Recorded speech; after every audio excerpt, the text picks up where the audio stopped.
전국의 문화일보 애독자 여러분, 그리고 문화일보 유튜브 애청자 여러분, 안녕하십니까? 네, 오늘 2026년 6월 23일 화요일입니다. 네, 오늘부터는 허민의 뉴스쇼를 접고 허민의 정치 카페로 여러분 모시게 됐습니다.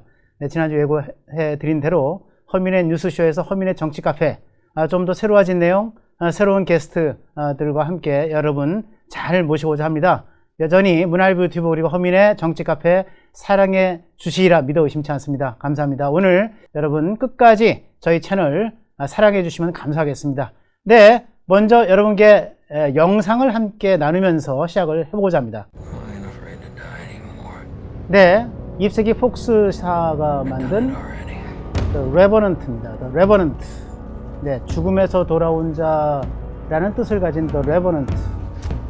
이게 레오나르도 디카프리오가 그렇죠, 예, 휴 글래스 역을 맡았는데 19세기 아메리카 대륙 이 사냥꾼으로 분을 해서요 나오죠. 거기서 이제 회색곰의 습격을 받고 그리고 죽을 고비를 넘겼다가 다시 또 비정한 동료 존 피츠제럴드인데 이 배역은 이제 톰 하디가 맡았습니다. 캐스팅. 톰 하디의 또 이 공격을 받아가지고 거의 죽음에 가까운 상태로 이제 매장이 됩니다. 그런 상태에서 또 아들을 잃게 되고요. 그렇지만은 끝까지 살아남아서 이 눈앞에서 하나뿐인 아들의 죽음을 목격한 휴가, 자기를 이 죽음으로 몰아가려고 했던 그 동료에게 복수를 하죠. 그래서 사실은 더 레버넌트라고 하는 거가 원래의 사전적 의미는 저승에서 돌아온 자, 망령, 유령 이런 뜻을 가졌는데 결국 죽음에서 살아 돌아와서 복수를 완성한다 라고 하는 내용입니다. 네, 잘 보셨습니까 여러분? 아침부터 웬 10년 전에 이 국내에서 개봉 상영된 더 레버넌트냐 라고 의문을 표시하시는 분들이 계실 것 같은데, 네, 오늘 제가 여러분과 함께 인트로 겸해서 나누고자 하는 주제가 바로 이겁니다. 네, 이 영화 레버넌트를 좋아했던 이재명 대통령의 운명은 어떻게 될 것인가 라고 하는 것 여러분과 함께 좀 잠깐 나눠보고자 이런 얘기를 준비를 했습니다. 네, 먼저 6월 2일 국무회의 직후에 나타난 풍경 여러분과 함께 간단하게 나눌 텐데요. 6월 2일 화요일 정길 국무회의랑 이제 비상경제점검회의가 같이 열렸던 날입니다.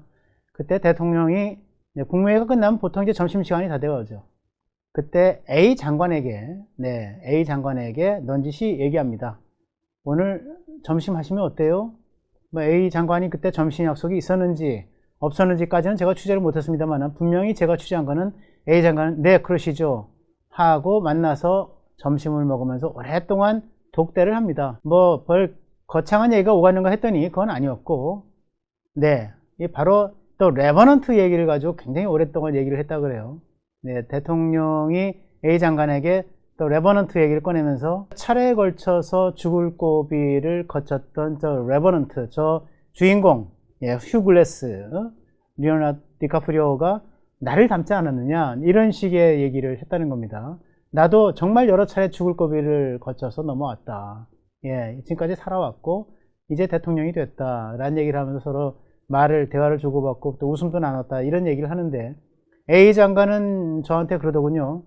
대통령이 자신의 정치적 역경과 정치 인생이 정치적 이 발자취가 마치 영화 또 레버넌트에서 나오는 그 휴 글래스의 이 자취와 닮았다라고 말하자면 커플링하는, 동일시하는 그런 생각을 갖고 있는 것 같더라 이런 얘기를 했던 취재의 기억이 남아 있습니다. 여러분과 함께 뭐 다른 데서는 나온 얘기는 아닙니다. 그래서 여러분과 함께 좀 단독성으로 함께 나누면서 또 이와 관련된 자세한 내용이 오늘 문화일보의 한계면으로 이루어지는 허민의 정치 카페, 지금 이 코너랑 이름이 같죠? 여러분 잘 알고 계시고 또 사랑해 주시는 여러분들 많이 계신데 허민의 정치 카페에서 제가 다 자세히 다루고 있습니다. 대통령이 왜 자신을 더 레버넌트와 비교를 했을까?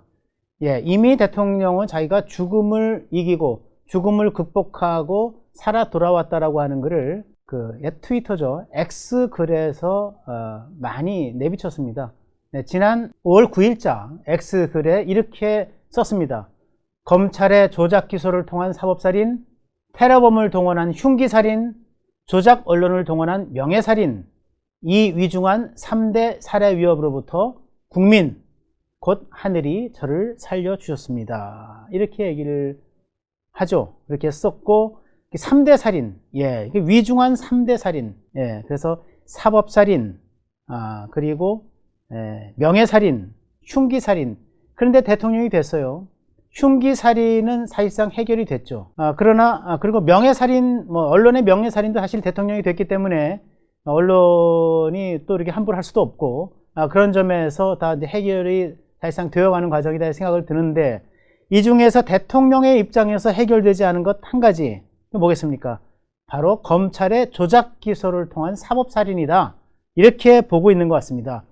내가 더 레버넌트 영화에서 지옥에서 살아 돌아온 그 남자처럼 나는 이 사법살인도 극복하고 넘어갈 거야.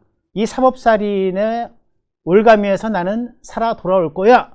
라고 얘기하는 그런 대통령의 심경이다. 저는 그렇게 생각을 하고요. 그래서 대통령의 입장에서는 이 검찰 조작 기소, 대통령의 입장에서입니다. 조작 기소를 통한 사법살인이 해결되지 않으면 말하자면 나의 레버넌트 이 프로젝트는 미완이다. 예, 완성되지 않은 것이다.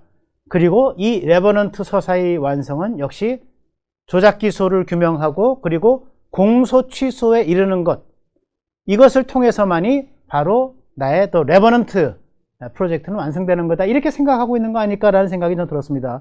이 시점에 이화영의 연어 술 파티가 등장을 하죠. 네. 연어 술 파티가 라고 하는 게 열렸는데 그 연어 술 파티를 통해서 박상용 수사검사가 나를 수사했던 박상용 수사검사가 그 이화영 자신이 피의자인 이화영 자신이 경기도 평화부지사를 할 때 경기도 지사였던 이재명 지사와 가까웠던 점을 이용해서 야, 네가 당신이 이재명 대통령에게 쌍방울 대북 성공 관련 내용을 사전에 보고했다고 얘기해. 그러면서 연어 술 파티를 열어서 회유했다. 증언을 위증을 회유했다. 근데 이게 바로 이제 연어 술 파티 이제 위증 공방인데요. 네. 민주당은 이 증언을 검찰 조작 기소의 결정적 증거로 밀어붙인 거죠. 네. 네. 하지만 1심 재판부가 이 사건에 대해서 연어 술 파티 위증은 유죄다 라고 결론을 내려서 연어 술 파티는 없었다라고 하는 그러한 그 판결을 내렸습니다. 예. 권력의 자기 구제 개입 시도가 마지막 위기에 빠졌다. 네, 이런 상황까지 이르는 거죠. 자, 민주당은 피의자의 위증을 국가적 의제로 키워나갔습니다. 그리고 수사기관을 범죄화하고 공소 취소를 강행할 태세까지 지금 보이고 있는 겁니다. 네, 하지만 연어 술 파티 의혹이라고 하는 것은 사실은 이 또 레버넌트 내란 청산 레버넌트 서사에 참 굉장히 취약한 고리였다라고 하는 것이 1심 재판을 통해서 결론이 난 거죠. 자, 실질적 무죄다?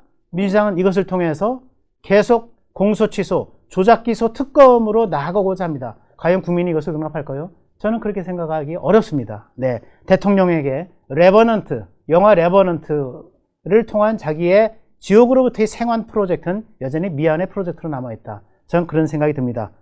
영화 레버넌트를 좋아한 대통령의 운명, 여러분과 함께 지켜보겠습니다.